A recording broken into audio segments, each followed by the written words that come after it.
దీని గురించి ఏదో ఒక లీగల్ క్లారిటీ తీసుకొచ్చుకొని ఏదో లీగల్ ఫైట్ చేయాల్సిందేనండి.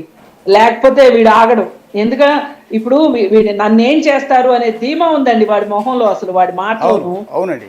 ఓ పక్కన డబ్బులు సంపాదించుకుంటున్నాడు, ఓ పక్కన అందరికీ అందరూ నన్ను చూస్తున్నారు అనే ఒక ఆ డెమిగాడ్ ఫీలింగ్ ఒకటి వచ్చింది వాడికి.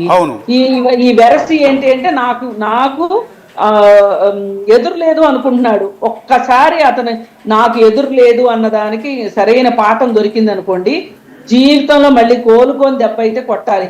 ఏ డబ్బులు చూసుకుని మురిసిపోతున్నాడో, ఆ బ్యాంక్ అకౌంట్లు సీజ్ చేసే దగ్గర నుంచి ఈ మీడియాకి సంబంధించి యూట్యూబ్ ఛానల్స్ క్లోజ్ అయ్యే వరకు ఫైట్ చేస్తే గానీ ఇట్లాంటి వాళ్ళు ఇంకెక్కడ మాట్లాడతాడు అప్పుడు? అవునండి. అంటే ఎక్కడో ఎదురు దెబ్బ తగిలితే నన్ను తప్పు పడుతున్నారు, నన్ను కోచింగ్ చేస్తున్నారు, లేకపోతే నేను మాట్లాడేదానికి నెగిటివ్ వస్తుంది సొసైటీ నుంచి అన్నప్పుడే వాళ్ళు మారుతారండి. అలా కాకుండా వాళ్ళు ఎంకరేజ్ చేసుకుంటూ పోతే, ఇప్పుడు నేను చెప్తున్నాను, ఒక వీడియో పనికి మాలిన ఒక బూత్ వీడియో పోస్ట్ చేస్తే విత్ ఇన్ మినిట్స్లో లక్షల మంది చూశారు. దాన్ని అతను ఏమనుకుంటున్నాడంటే ఆ బూత్ని ఎంకరేజ్ చేస్తున్నారు కదా, ఇంకా బూత్ మాట్లాడాలి అనుకుంటున్నాడు. సార్ అమ్మవారి పేర్ల మీద బీర్ ఉందండి. ఆ బీర్ టేస్టింగ్, ఆ బీర్ ని పట్టుకొని ఇదిగో ఖాళీ అమ్మ తల్లి నాకు లక్ష్మీదేవి నాకు చాలా లక్ష్మీ అమ్మా అనుకుంటూ ఇంట్లో వల్గర్ యాక్టింగ్ చేస్తూ అమ్మవారి ఇవి ఉంటాయి కదా, అమ్మవారి పేర్ల మీద ఉన్న బీర్లు తీసి తాగుతూ ఉంటాడు.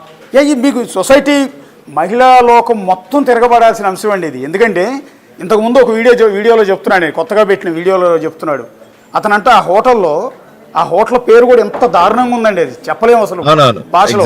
ఆ హోటల్లో అతనంట ఒక సినిమా తీస్తున్నాడంట, ఆ సినిమా పేరు దెబ్బ అంట.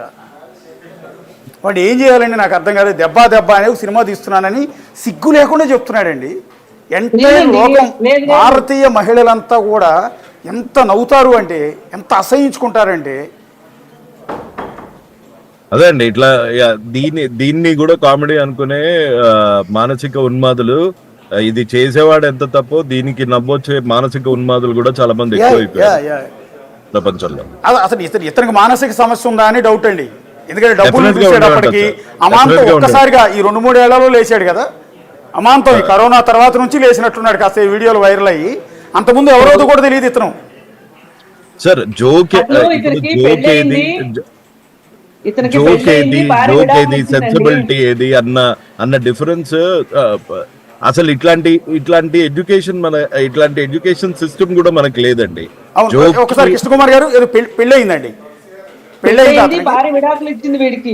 ఓకే పెళ్ళి ఎందుకని ఇచ్చిందో, ఎందుకంటే ఇదిగో 66 కోట్లు అన్న దాని దగ్గర ఇచ్చి ఉంటది.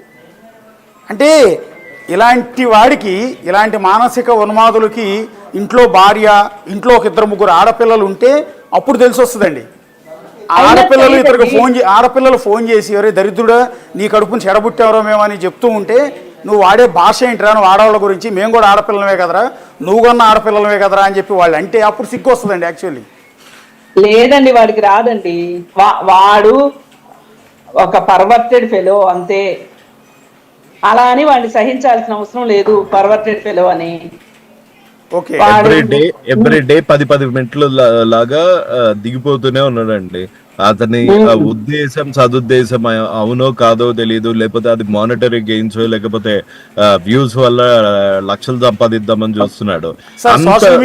రెస్పాన్సిబిలిటీ ఉన్నవాడైతే. శివసామరెడ్డి గారు, సోషల్ మీడియా మీరు చాలా యాక్టివ్గా ఉంటారు, ఎంటైర్ సోషల్ మీడియా గురించి మీకు అవగాహన ఉంది. ఇవాళ రేపు ఏమైందంటే ప్రతిరోజు జనానందరికీ ఒక టైం పాస్కి ఏదో ఒక సబ్జెక్ట్ కావాలి. అది controversy subject, booth subject, crime subject అయితేనే ఎక్కువ కనెక్ట్ అవుతాయి.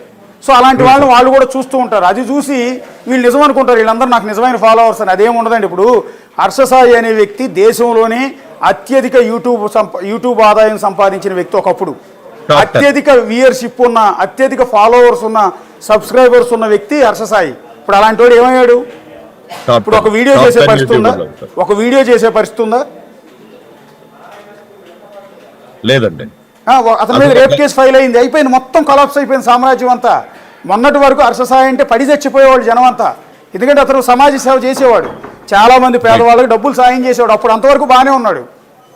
ఎప్పుడైతే అమ్మాయి రేప్ కేసు పెట్టిందో ఆ తర్వాత మొత్తం పతనం స్టార్ట్ అయిపోయింది. సో ఇందా మీరు అన్నట్టు ఇలాంటి వాడు, ఇప్పుడు అన్వేషణ లాంటి వాడు ఇవాళ బాగా బెలూన్ లాగా ఉప్పుతాడు కొద్ది రోజులు. True, sir. సోషల్ మీడియాలో ఫాలోవర్స్ వాళ్ళ కామెంట్స్ ఇవన్నీ చూసి అన్నా నువ్వు తోపన్నా నువ్వు ఇదన్నా అదన్నా అనేటప్పటికి కొద్ది రోజులు ఊపుతాడు. తర్వాత కదా దెబ్బ తగిలిన తర్వాత కదా కానీ ఒక ఎడ్యుకేషన్ సిస్టమ్ అన్నది